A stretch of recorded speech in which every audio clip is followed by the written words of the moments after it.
Good morning po. What is your name, organization name, and your position? I am Shermina Por and I am the president of Junior Philippine Association of Management Accountants. What activities does your organization usually conduct? Ang usual na kinokonduct namin is yung quiz bee para matuto yung mga members namin sa management accountants, and yung tutorial para na rin mas malaman nila yung mga topics dun sa mga tinitake nilang subjects. Then kung pwede rin kami magkaroon ng JPAMA Day para mas mabuild yung relationships ng mga members namin. What are the benefits you can get from your organization? Leadership, tsaka yung strong build of relationship with the members, kasi mas mabuboost mo yung interpersonal skills mo para sa pakikipag-socialize pa lamang. Last question. Isn't it difficult to keep up with your studies while being a member of your organization? Para sa akin, yes. Kasi wala naman akong idea sa pagiging president. Kasi first time ko pa lang ngayon. So, mahirap siya mag-lead. Madaming ginagawa. Tapos, lalo na kapag may mga nagsasabay yung exam, yung mga activities, mahirap siyang i-balance. Pero okay naman, kaya pa din. So, what is your name po and your position in your organization? Hello, I'm Jan Cedric C. David. Ako po ang auditor ng CEPI Campus Life.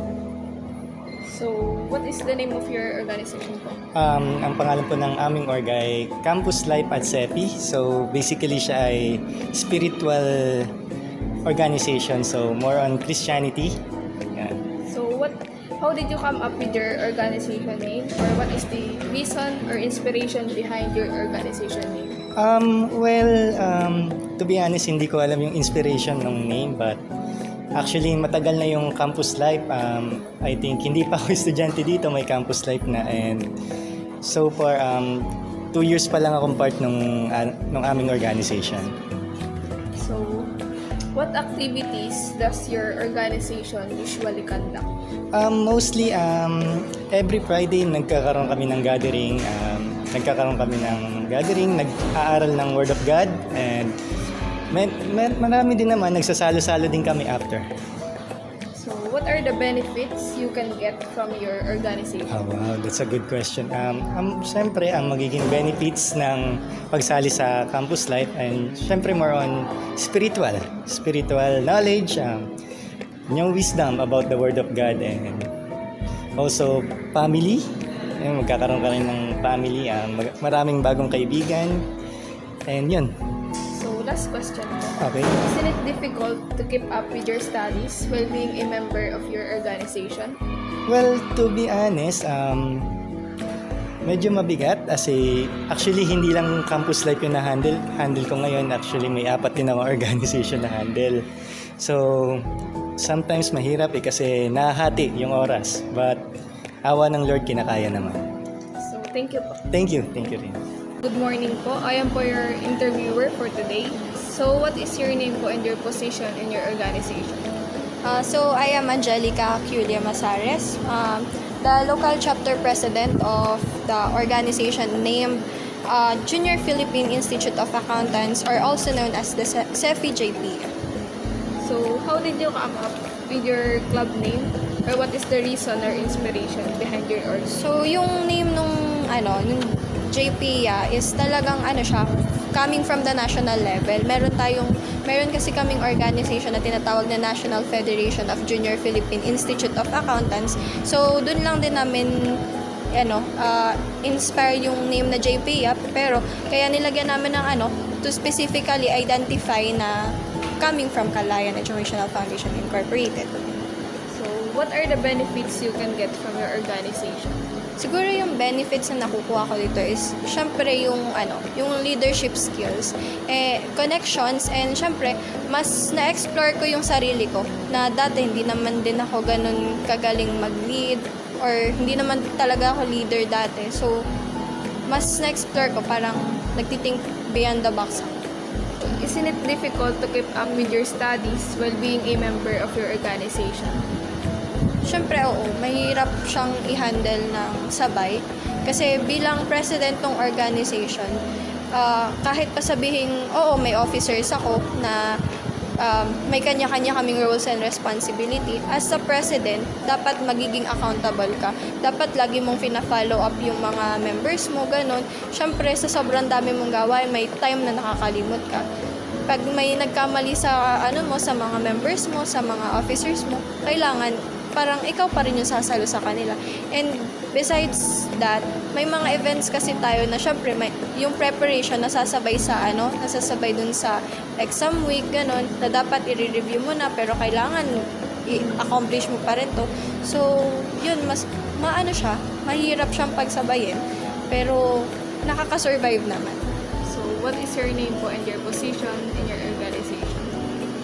So I am Carl Angelo Malabanga from the College of Business Administration and Accountancy Society, or also known as CBAA Society, and I am the president of CBAA Society. So, what is the name of your organization po? As what I have said, its name is CBAA Society. Ayun. So, what activities does your organization usually conduct? Usually, yung mga activities na kinakandak ng CBAA Society is yung activities na makapag-cater sa lahat ng mga students nito. Like, yung meron kaming activity ngayong upcoming December is yung year-end party. We call that year-end party, not Christmas party, to cater all religion. Kasi alam naman natin na hindi nakikater ng Christmas party lahat ng religion kasi there are certain religions na hindi naniniwala sa Christmas. And also, magkakaroon kami ng team building activity, which is parang ang goal namin doon is mas mapatibay yung samahan ng department namin or ng organization namin, which is ang pinopromote namin is inclusivity. Nandun yung para pagpapatibay ng relasyon namin sa isa't isa. Ayan. What are the benefits you can get from your organization? So the benefits I think na makukuha ko sa organization as a leader is, of course, the leadership skills, the connections. Kasi the leadership skills, the connections that I can use and madala sa future. Like if nasa field na ako, I'm already working, the leadership skills, the knowledge, the certain attributes na nakuha ko as a leader sa organization is mai-apply ko rin siya sa totoong buhay. So, last question. Isn't it difficult to keep up with your studies while being a member of your organization? Is it difficult? Yes. Napakahirap i-balance ng organization as a leader, not just a member of the organization, but as a leader and as a student at the same time. Kasi nandun yung time restrictions, maaring daming kailangan gawin sa organization at the same time, napakarami mo rin kailangang i-fulfill as a student. So, yun yung mga nagiging problem. Kaya it is not easy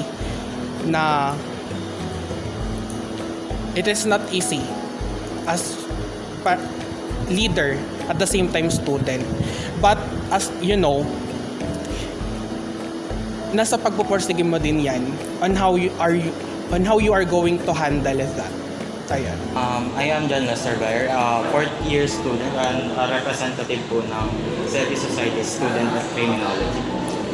What activities does your organization usually conduct? More on kami, pag sa labas, sa community extension services, nagkakanda kami ng mga seminar regarding crime prevention and magbibigay kami ng practice or martial arts for mga barangay tanod. Tinuturuan namin sila din ng mga leadership skills regarding kung paano properly protect yung barangay nila, yung area nila. Isn't it difficult po to keep up with your studies while being a member of your organization? Sa totoo, di lang, lahat naman may part na mahirap din. Pero magagawa naman yan ng way if you have proper time management. Then, saka yung initiative sa paggagawa ng responsibilities. Yun. Thank you so much. What's the name of your organization? So our organization is CDC, Client Dance Company. Yeah. What is the origin of your club's name? So the origin of our organization, since we all known as the cultural dance ambassador of Goodwill. So noon kasi it's more on folk dance and cultural dance yung sinasayaw namin. And yun, so I think yung mga senior namin nung mga unang panahon, since I am baguhan lang din ako, and last year lang ako kakasali ko lang. And I think napag-isipan nila na gawan to ng organization dito sa school, since school organization. So naisip nila na manggawa ng organization and call it Kalayan Dance Company. Yun.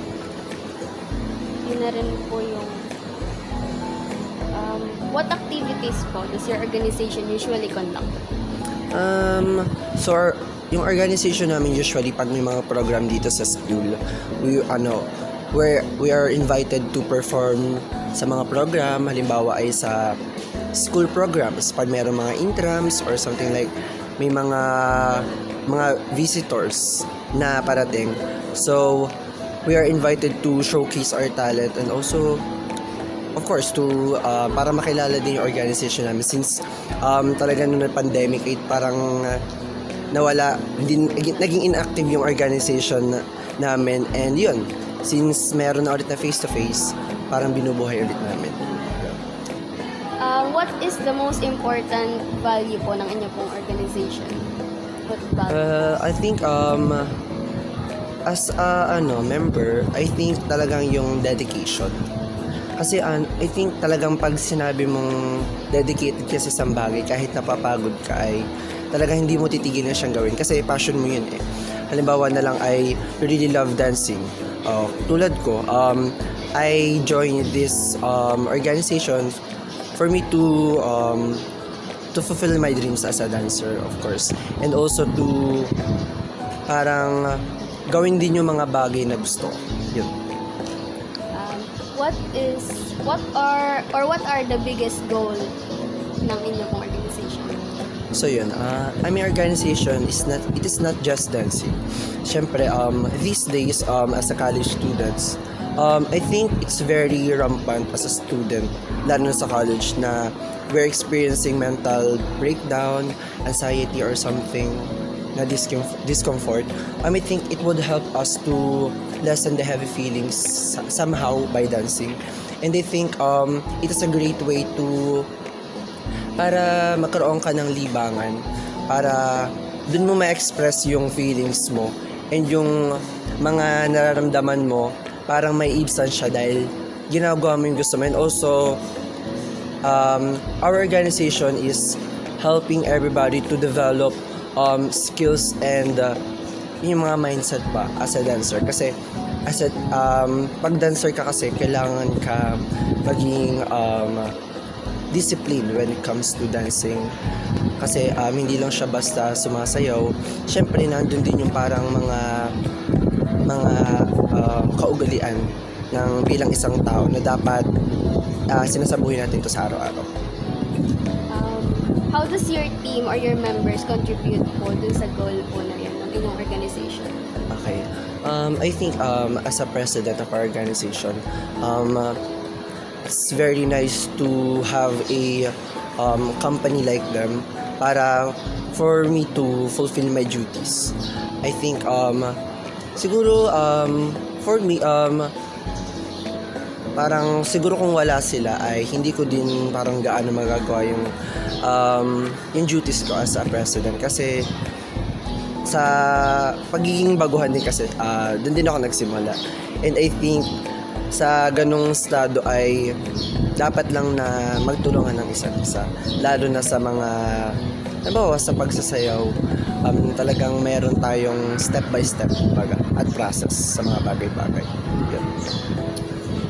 Isn't it difficult to keep up with your studies while being a member of the organization?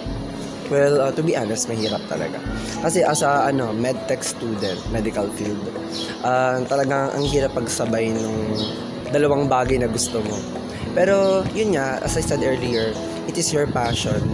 Even though it's hard and very parang conflict sa schedule mo, nandun pa rin yung parang eagerness to do something you love. And I think for me, time management lang. Talagang sabi nga, pag gusto mo ay talagang gagawin mo ng paraan, at pag pag ayaw mo, maraming dahilan. Last question. What are the benefits that you get from your organization? Bukod sa pagiging scholar dito sa school, dahil sa organization namin, I think para kasing sa college kasi parang bihira na maging physically active. Yun, parang feeling ko it's very napakagandang parang malaking bagay na sa aming mga student na magkaroon ng exercise, ganun. Kasi talagang may isip mo na parang kokonti lang yung oras mo para gawin yung bagay na tulad nun.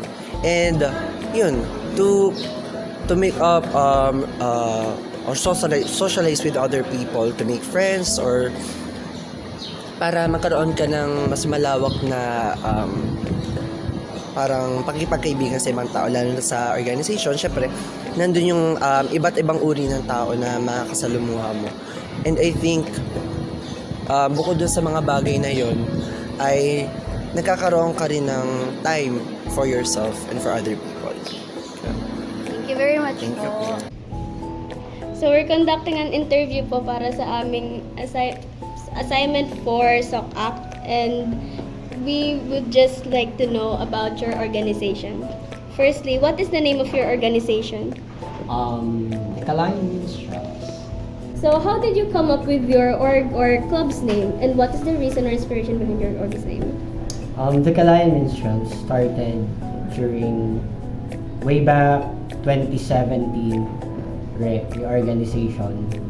Dati ay CCE ang pangalan ng ating organization. And yung the Kalayan Minstrels, yung minstrels, meaning nun is manganganta in Tagalog.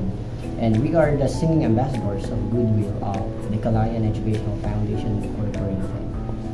How did your organization get established?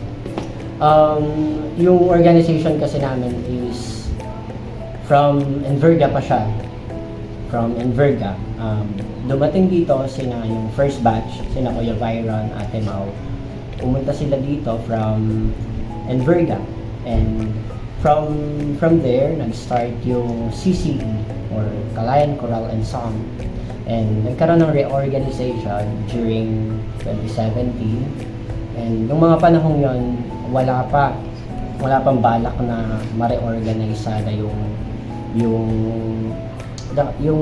meron tayo ngayon na Kalayan Minstrels. Pero syempre dahil gusto ng ating management na magkaroon talaga ng choral group dito sa ating school, pinuntahan nila si Sir Carlo from sa Talipan. Pinuntahan ng ating advisor si Sir Carlo para magkaroon ng reorganization, yung ating tinatawag na The Kalayan Minstrels.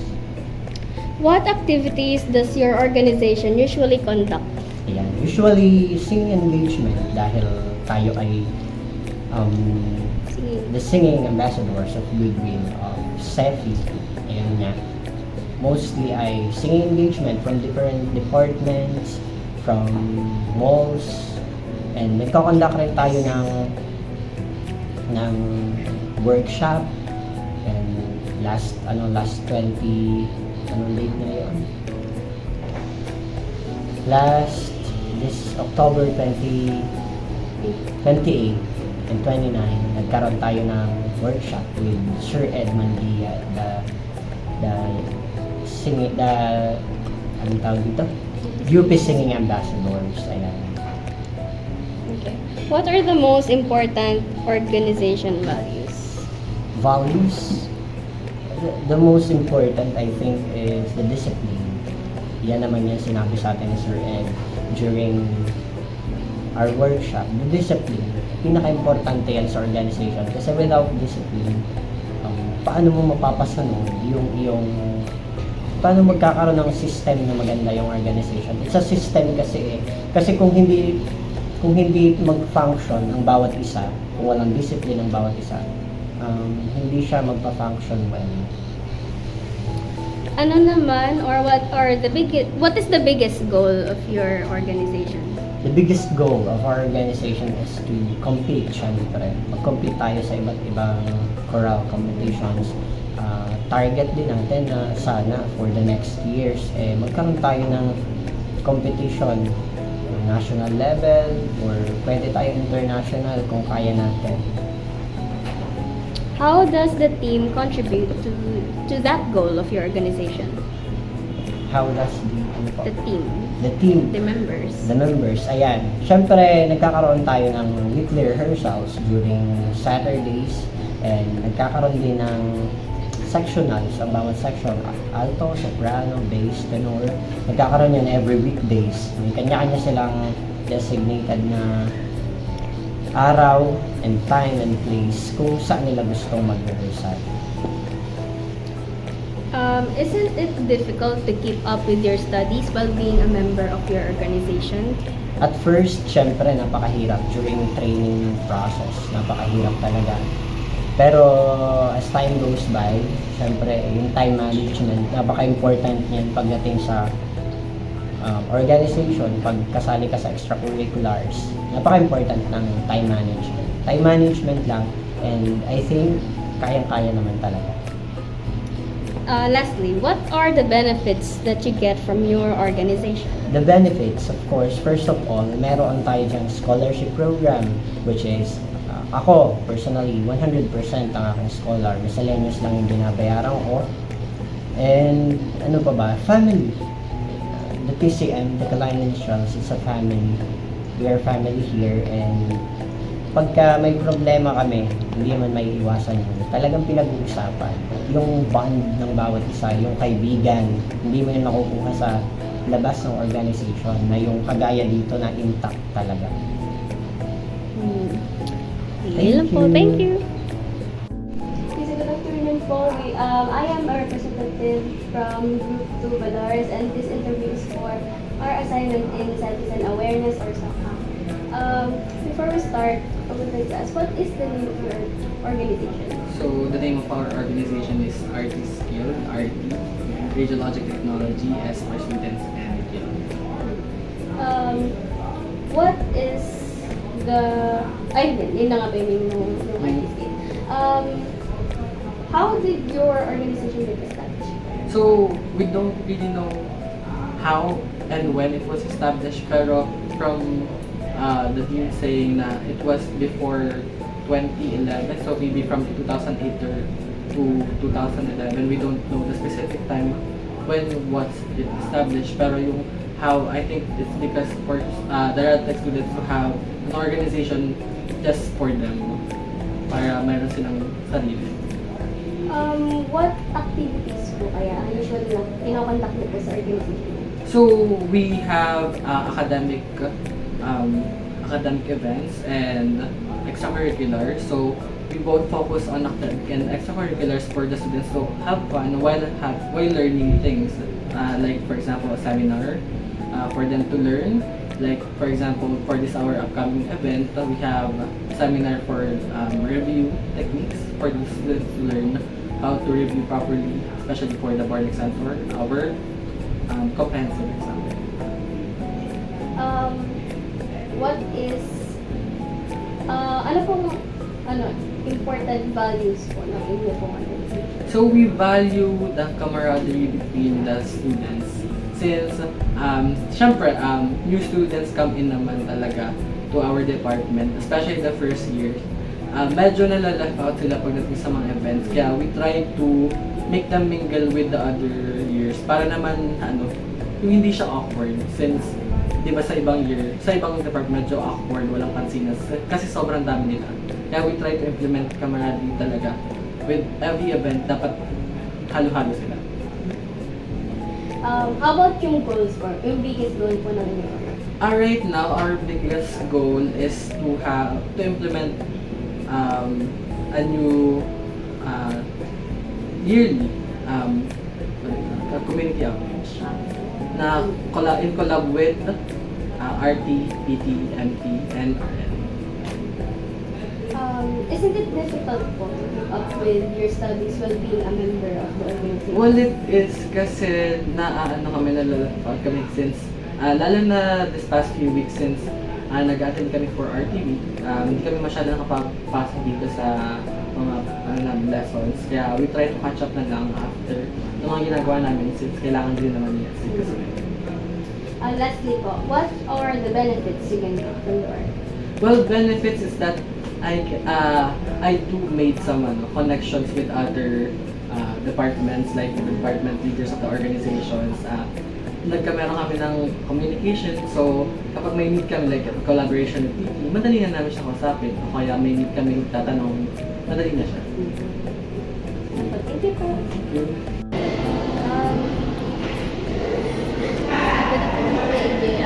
We're conducting this interview po for our subject, which is citizen awareness.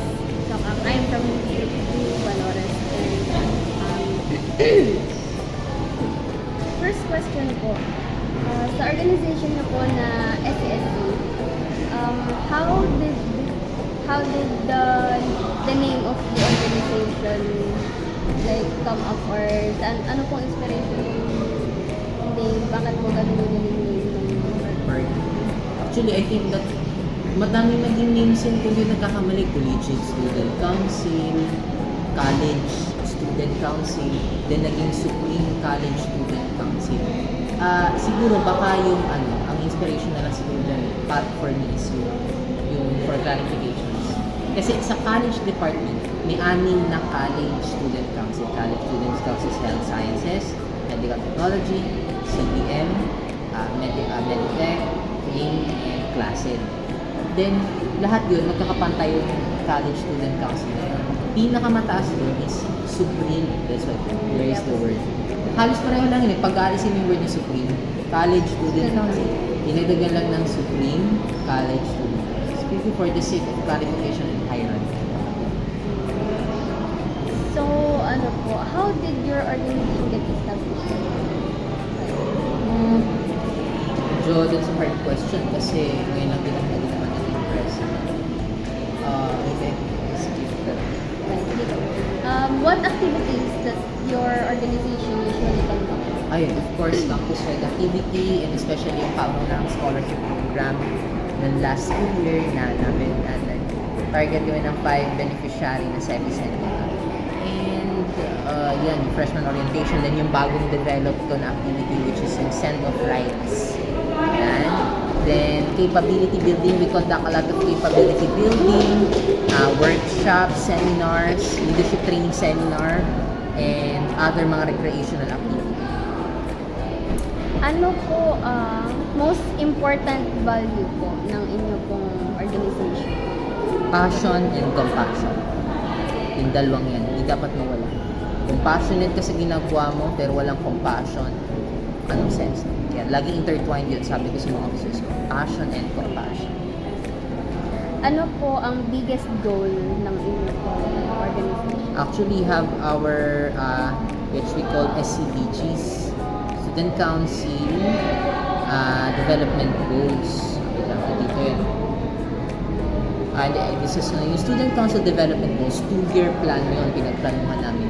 So this year, we are planning to be accredited in the National Youth Commission and yan yung mga examples ng 2-year development program and to revise the concepts.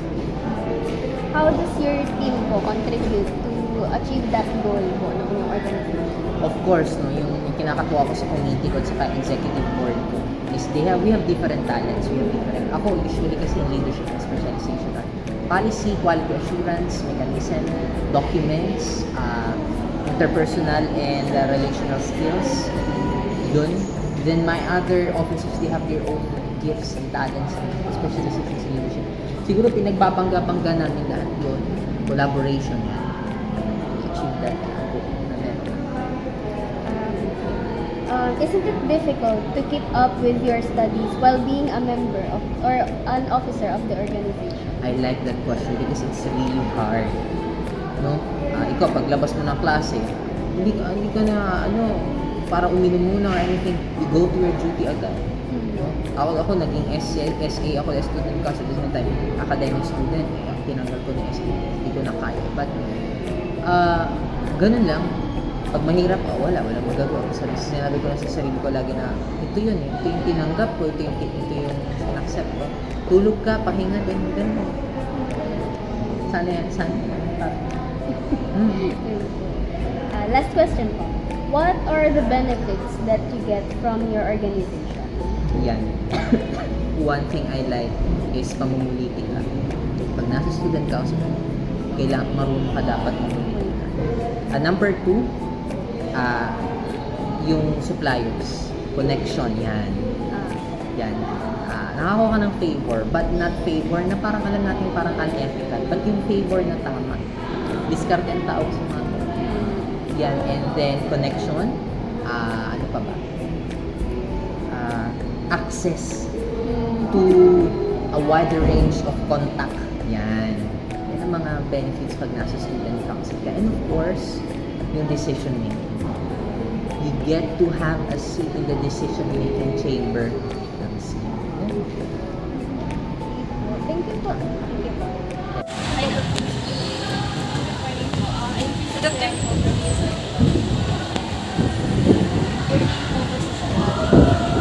Hello, I'm Charlie Ferdinand, member of Economic Society.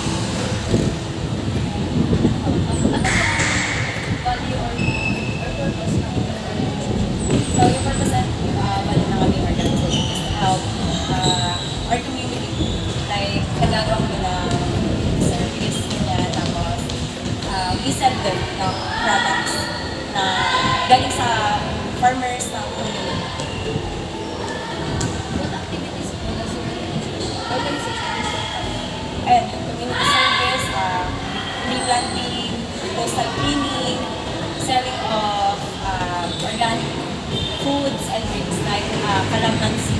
Yung kung na-encounter nila yan, basta calamansi, pero meron yan din sa baba, kalayan siya.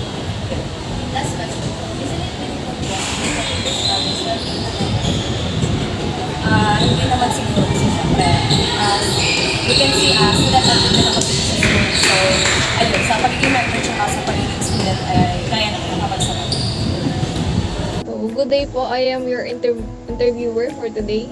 So, what is your name po and your position in the organization? Hello po, good afternoon din po. My name is Jamaica B. Abeliada from Young Circle Educator. Position ko po ay first year representative po. So, what activities does your organization usually conduct?